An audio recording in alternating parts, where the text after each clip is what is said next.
کیا آپ جانتے ہیں کہ ہپنوٹزم کیا ہے؟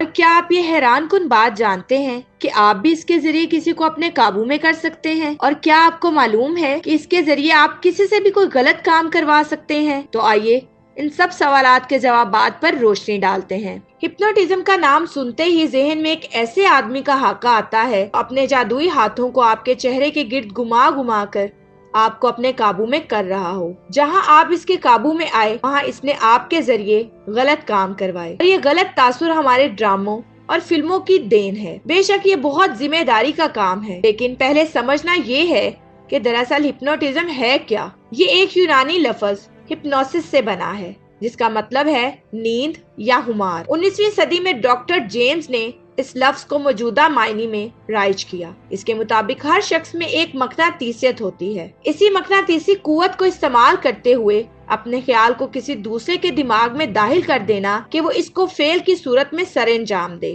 ڈاکٹر جوزف بیڈرمین کہتے ہیں کہ اگر کوئی انسان اپنی گفتگو سے کسی کو متاثر کر دے تو یہ بھی ہپنوٹزم ہے۔ کسی انسان کے ذہن کو پڑھنے کے لیے بھی یہ استعمال ہوتا ہے۔ شعور کے آرام کا نام ہی نیند ہے۔ ہپنوٹزم میں مختلف طریقوں سے معمول کے شعور کو خاموش کر کے اس کے لا شعور کو بیدار کیا جاتا ہے۔ انسان کا دماغ 3 طرح سے کام کرتا ہے: شعور اور تحت الشعور اور لا شعور۔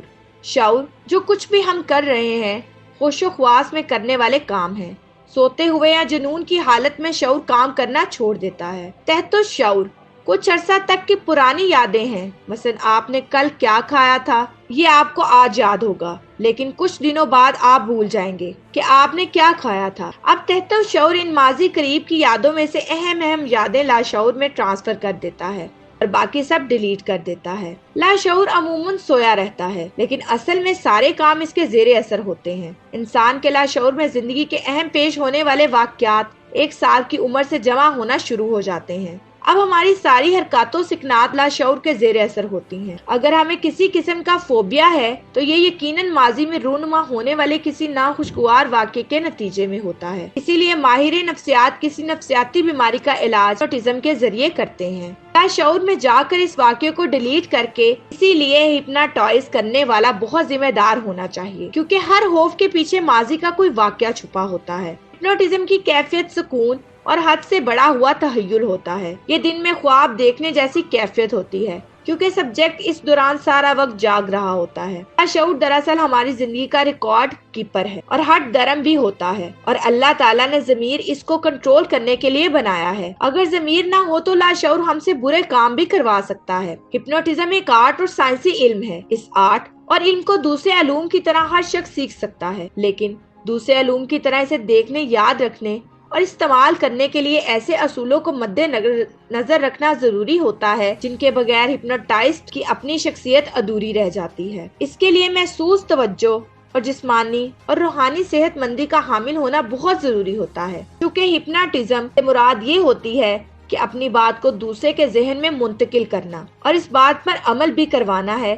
اس لیے ہپنوٹسٹ کو اپنے دماغ کو پاک و صاف رکھنا ضروری ہوتا ہے۔ ہپنوٹزم کی سب سے بڑی طاقت کی نشانی یہ ہوتی ہے کہ انسانی دکھ درد تکلیف کو فی الفور ختم کیا جائے۔ مثلا کسی شخص کو بڑا سخت درد ہو رہا ہے تو اس کو مسحر کر کے حکم دیا جائے کہ اب اس کا درد دور ہو گیا ہے، تو اس شخص کا درد جاتا رہے گا اور وہ اپنے آپ کو تندرست سمجھنے لگے گا۔ سائیکیٹرسٹ اسی تکنیک کے ذریعے مریض کے لاشعور میں جا کر اس شخص کو حکم دیتے ہیں کہ تمہارا یہ مسئلہ حل ہو گیا، اور مریض کا دماغ اس حکم کو بجا لاتا ہے۔ اس لیے ہپنوٹسٹ کی شخصیت نیک ہونا لازمی ہے، کیونکہ وہ دوسرے انسان کے دماغ کو قابو کر لیتا ہے اپنے حکم بجا لانے کے لیے۔ اس کو سیکھنے کے لیے پہلے ہمیں کچھ عرصہ مراقبہ کی مشقیں کرنی پڑیں گی۔ پہلے اپنے دماغ کو مضبوط بنانا ہوگا، اور پھر اپنے دماغ کی مقناطیسی طاقت کو بروئے کار لا کر اس کا استعمال کرنا ہوگا۔ اور یہ مقناطیسی طاقت ہر کسی میں پائی جاتی ہے، بس ریاضت کی ضرورت ہوتی ہے۔ اس کا استعمال بہت مثبت ہونا چاہیے۔ انٹرنیٹ پر ایسی